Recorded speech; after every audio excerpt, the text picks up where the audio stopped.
Assalamualaikum warahmatullahi wabarakatuh. Ensiklopedia Al-Fatih kembali ke hadapan Anda untuk berbagi info Islami. Semoga menginspirasi aktivitas Anda hari ini. Dan jangan lupa klik tombol subscribe dan aktifkan notifikasi tombol lonceng agar tidak tertinggal berita terbaru dari Ensiklopedia Al-Fatih.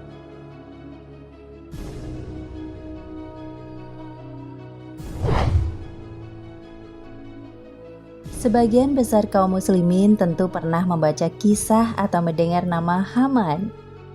Ia adalah seorang pembantu atau pembesar atau menteri atau penasihat Fir'aun di negeri Mesir. Dalam Al-Quran, nama Haman disebut sebanyak 6 kali. Masing-masing terdapat pada Al-Qasas 28 ayat 6, 8, dan 38, Surat Al-Ankabut 29, ayat 39 dan surat Al-Mu'min 40 ayat 24 dan 36. Dan berkata Fir'aun, "Hai Haman, buatkanlah bagiku sebuah bangunan yang tinggi supaya aku sampai ke pintu-pintu, yaitu pintu-pintu langit, supaya aku dapat melihat Tuhan Musa.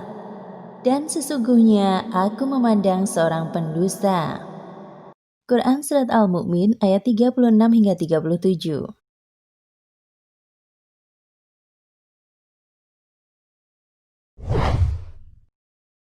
Dan berkata Fir'aun, "Hai pembesar kaumku, aku tidak mengetahui Tuhan bagimu selain aku. Maka bakarlah, hai Haman, untukku tanah liat. Kemudian buatkanlah untukku bangunan yang tinggi, supaya aku dapat naik melihat Tuhan Musa. Dan sesungguhnya aku benar-benar yakin bahwa dia termasuk orang-orang pendusta." Quran Surat Al-Qasas ayat 38. Berdasarkan keterangan ini dapat diketahui bahwa Haman adalah seorang pembesar Fir'aun dan hidup sejaman dengan Nabi Musa alaihi salam. Ia bertugas membantu Fir'aun dalam melaksanakan segala perintahnya, seperti membuat bangunan yang tinggi.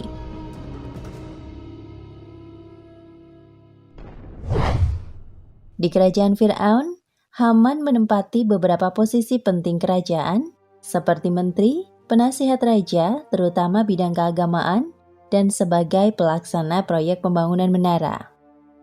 Haman diperintah oleh Fir'aun untuk membuat menara yang akan digunakan Fir'aun untuk melihat Tuhan Musa. Pembuatan menara itu membutuhkan 50.000 pekerja dan belum termasuk tukang untuk membuat kuil-kuil. Haman jugalah yang menasihati Fir'aun untuk menolak misi keagamaan Musa. Pada peristiwa pelarian Bani Israel dari Mesir, Haman tenggelam bersama Fir'aun dan tentaranya.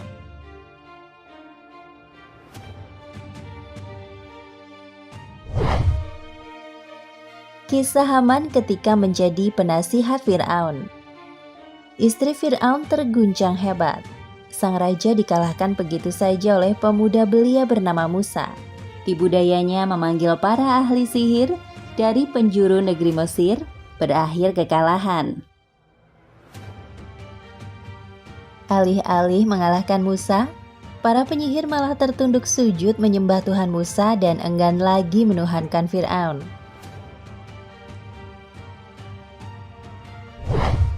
Fir'aun gerah bukan kepalang.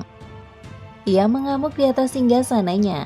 Para menteri dan orang-orang di sampingnya menjadi luapan kemarahannya. Semua dicaci kemudian diusir dari istananya. Fir'aun kembali memandang Haman dengan ide tipu daya yang lain. "Wahai pembesarku, akulah Tuhan kalian. Bersama Haman, bangunlah untukku sebuah menara yang menjulang tinggi, supaya aku sampai hingga pintu-pintu langit. Aku ingin melihat Tuhan Musa, dan aku tahu bahwa Musa itu hanyalah seorang pendusta," ujar Fir'aun.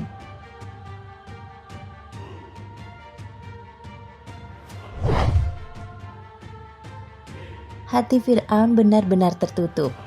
Ia terhalang menuju jalan yang lurus. Pun para pembesarnya tak dapat menolak perintah sang raja. Haman pun segera memerintahkan para pembesar lain untuk memenuhi keinginan Fir'aun. Namun itu hanyalah sifat munafik Haman.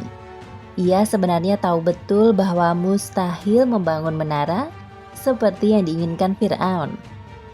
Bahkan meski peradaban Mesir kala itu dipandang maju, membangun menara hingga pintu langit merupakan perkara ajaib yang tak mampu dilakukan.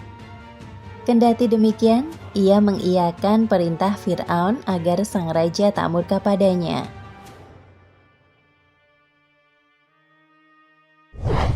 Hingga kemudian Haman dengan kedudukannya memberikan pengaruh bagi keputusan raja.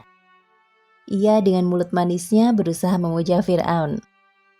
Namun Paduka, untuk pertama kalinya saya merasa keberatan. Kendati Anda telah membangun menara menjulang, Anda tak akan pernah menemukan siapapun di langit. Karena memang tidak ada Tuhan selain Anda, ujar Haman.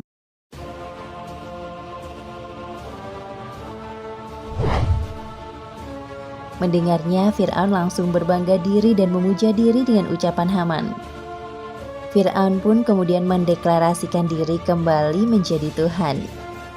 Wahai pembesar kaumku, aku tidak mengetahui Tuhan bagimu selain aku, ujar Fir'aun. Fir'aun pun kemudian menyebarkan rumor di tengah masyarakat. Setiap orang yang berani melawannya dan menyembah selainnya, maka akan mendapat hukuman mati.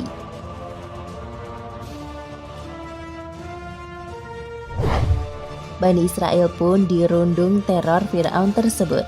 Apalagi Haman mengusulkan agar Fir'aun membunuh setiap pria dan menodai setiap wanita di antara para pengikut Musa. Sebagaimana diketahui dalam kisah Nabi Musa, Allah di kemudian hari menyelamatkan Bani Israel dan membinasakan Fir'aun, Haman, dan semua bala tentara mereka. Dan akan kami teguhkan kedudukan mereka di muka bumi, dan kami perlihatkan kepada Fir'aun dan Haman beserta tentaranya apa yang selalu mereka khawatirkan. Quran Surat Al-Qasas ayat 6.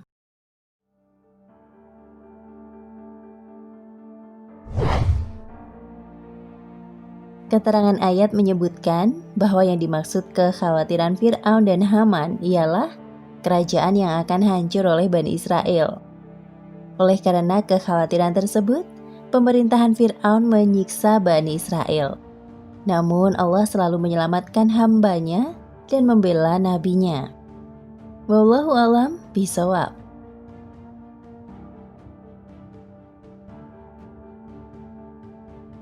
Nah, pemirsa Ensiklopedia Al-Fatih, sampai di sini perjumpaan kita kali ini. Semoga menginspirasi.